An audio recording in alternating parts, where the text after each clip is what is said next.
Saint-Esprit ainsi souhaité. Je voudrais aujourd'hui parler d'un passage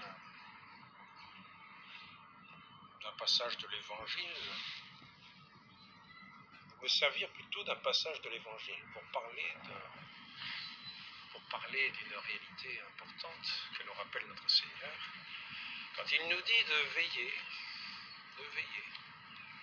pour ne pas nous laisser, de ne pas nous endormir, de ne pas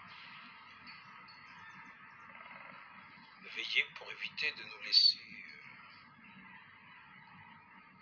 voler notre trésor par un voleur qui viendrait pendant la nuit, pendant que nous dormons, percer le mur de la maison et dérober notre trésor. Et il nous est dit aussi que cette maison peut être purifiée de l'esprit mauvais qui peut l'habiter. Peut être purifiée de cet esprit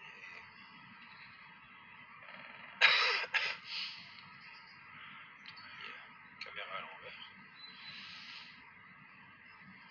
Et ensuite, après ça,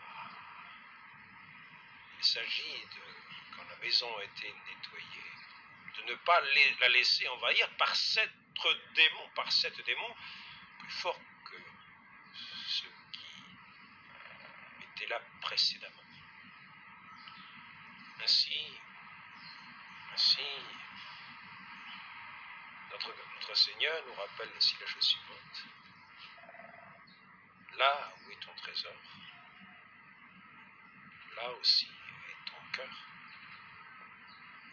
Si ton cœur n'est pas comme un aigle à contempler ce soleil divin, cette présence divine, par laquelle il s'est rendu présent à nous, par le don de la vie que nous a fait notre Seigneur Jésus-Christ. Il nous a envoyé son Esprit Saint pour être l'hôte de nos âmes, l'hôte de cette maison sainte, de ce temple du Saint-Esprit. Ainsi, quand on nous dit de veiller, c'est aimer. Là où est ton trésor, là aussi sera ton cœur. Ainsi, nous ne devons pas idolâtrer le monde, nous devons veiller à demeurer les yeux fixés sur ce soleil divin, dans cette lumière, nous réjouir à cette lumière, la contempler,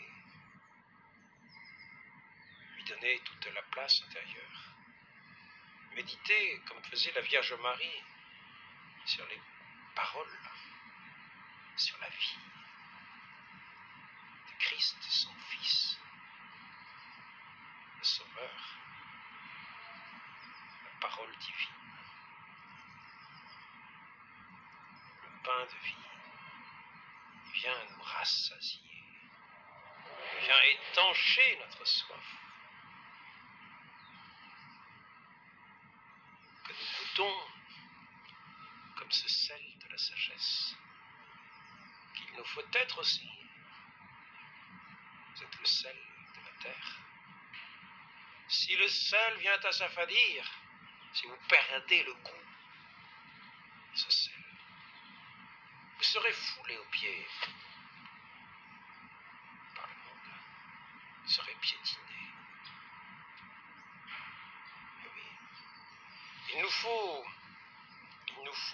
veiller, nous rappeler, nous remémorer,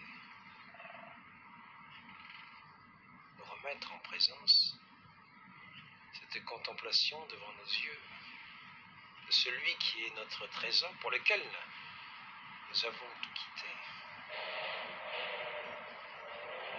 Comme des marchands d'une perle précieuse trouvée dans un champ, qui vendent tout ce qu'ils ont pour acheter ce champ, posséder cette perle précieuse. Donc,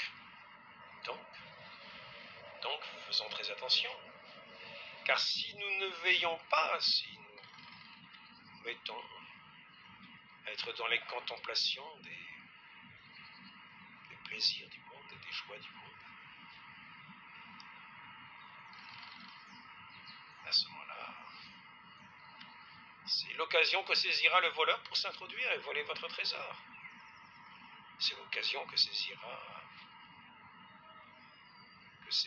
tous ces démons qui avaient été chassés de leur demeure, de ce qu'ils avaient fait leur demeure, depuis la victoire originelle de Satan sur l'humanité.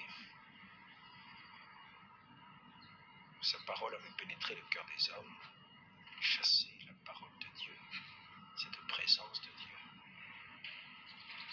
Ainsi, faisons très attention. Il nous faut demeurer présent à celui qui est l'homme fort, qui chassera tous les démons, pourvu que nous demeurions en lui, avec lui. Nous sommes comme dans la main puissante de Dieu, et nul ne peut nous arracher à lui, à sa main. Et le Tout-Puissant, il est l'homme fort dont parle le Seigneur au sujet de cette maison. Tant que nous sommes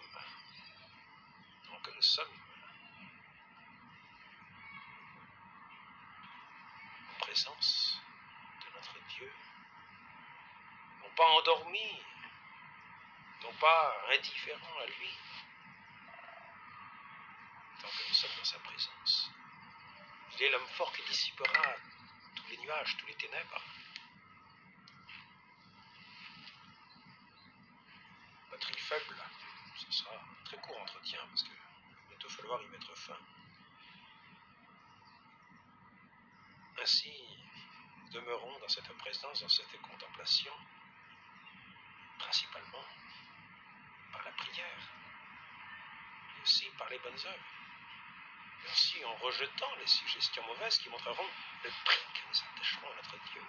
Quand nous aurons à lutter, comme saint Antoine a lutté dans son désert, pour demeurer dans cette présence de Dieu, pour demeurer le possesseur de ce trésor, nous montrerons tout le prix que nous y attachons. Ce sera le mérite de notre vie, d'être vainqueur du monde.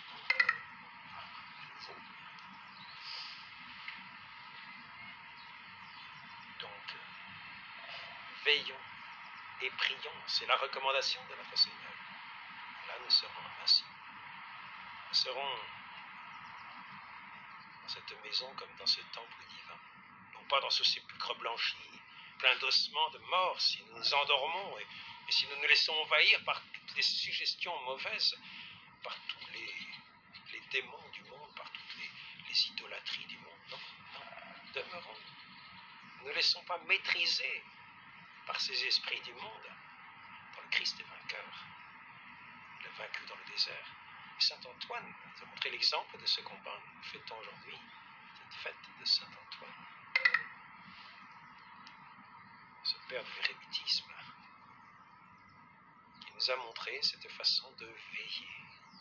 On lui avait tout quitté le monde, pour choisir son Dieu et demeurer dans cette lutte, dans ce combat, non pas endormi, mais luttant par la prière, luttant par le jeûne, luttant par la pénitence, pour demeurer dans celui qui est notre trésor, notre Dieu, notre tout, notre bien souverain, éternel, dans lequel nous sommes invités à demeurer dans cette présence, afin de